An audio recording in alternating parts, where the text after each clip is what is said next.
Jenny, are you feeling nervous? हो, म्हणजे actually नाही. तू खूप सुंदर दिसतेस. थँक्स. अनुने यात खूपच मदत केली. दोघेही एकमेकांना फार लाजत होते. त्यामुळे सावरी येईपर्यंत विशेष काही बोलणं झालं नाही. सावरीत येईपर्यंत त्यांना संध्याकाळ झाली होती. गोगटे काकूंनी त्यांचं जोरदार स्वागत केलं होतं. काकूंनी त्या दोघांना दारातच थांबवलं. बाई, दिवेलागणीच्या वेळेला सवाष्णबाईच्या रूपात लक्ष्मी येते म्हणतात, असं म्हणत त्यांनी दोघांवरून भाकर तुकडा ओवाळून टाकला. पायावर पाणी घातलं. यश, प्रवास चांगला झाला ना रे? काही त्रास तर नाही ना झाला? ही तुझी बायको आहे का? काकांनी विचारलं. एवढ्यात जेनी पुढे झाली. तिने काकांना वाकून नमस्कार केला. अखंड सौभाग्यवती भव. नाव काय बाळा तुझं? जान्हवी. सौ जान्हवी यश प्रधान. यश जेनीकडे पाहतच राहिला. वाह जान्हवी, छान नाव आहे. जान्हवी म्हणजे काय माहीत आहे का? हो काका, जान्हवी म्हणजे गंगा. बरोबर. यश, तुझी बायको हुशार आहे बरं का? जेनीने काकूंना नमस्कार केला. काकूंनी तिला हळदी कुंकू लावलं. तिची खणा नारळाने ओटी भरली. नक्षत्रासारखी देखणी मुलगी आहे. बाळा, माहेर कुठलं तुझं? घरी कोण कोण असतं तुझ्या? माहेर गिरगावचं, मुंबईचं. घरी आई बाबा आणि एक लहान भाऊ आहे. वडील काय करतात तुझे? काकांनी विचारलं. बाबा रेल्वेत टीसी होते. आता रिटायर झालेत. आई गृहिणी आहे आणि भावाचं शिक्षण चालू आहे. छान हो. बरं झालं बाई, मला सोबतीन मिळाली. यश, आज रात्रीचं जेवण आमच्याकडेच करायचं बरं का? आल्या आल्या जान्हवीला कामाला लावू नको.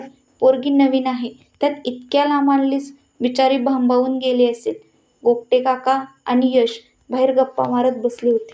काकूंचा आज स्वयंपाक चालू होता. जेनीही त्यांना मदत करत होती. चला, गप्पा खूप झाल्या. चला जेवायला बसा.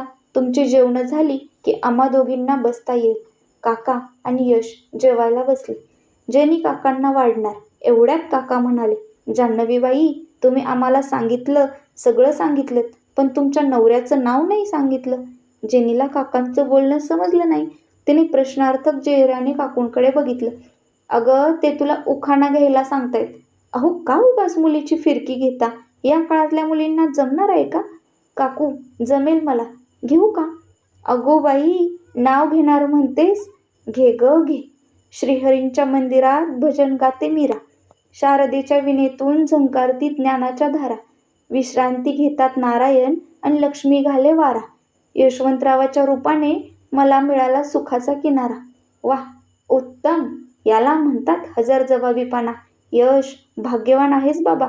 तुझी बायको सुंदर आहे आणि हुशारही आहे. का हो, जान्हवीला उखाणा घ्यायला सांगितलं आणि यशला तसेच मोकळे सोडलेत? यश, तूही घे रे उखाणा. काय रे यश, तुला येतो का उखाणा घेता? का आपला पेटंट उखाणा भाजीत भाजी प्रीतीची हाच घेतोस? बघतो, प्रयत्न करतो. कोकण म्हणजे परशुरामाची भूमी. तिला आहे स्वर्गाचं मोल. जान्हवीच्या साथीने मी समुद्रातून शोधून काढेल पेट्रोल. त्याच्या उखाण्याने सगळेच हसायला लागले. अरे वेड्या, उखाण्यात काही अलंकार, वृत्त, मात्रा, कमीत कमी बायकोची स्तुती काहीतरी टाकायचंच. तुझी आपली मुद्द्याची गाठ असते. अहो काका, माझं कामच आहे ते, त्यामुळे डोक्यात नेहमी तेच असतं. आवडल्यास नक्की पुढे पाठवा आणि हो, चॅनलला सबस्क्राईब करा. कथेचा पुढचा भाग तुमच्यासाठी लवकरच घेऊन येत आहे. धन्यवाद.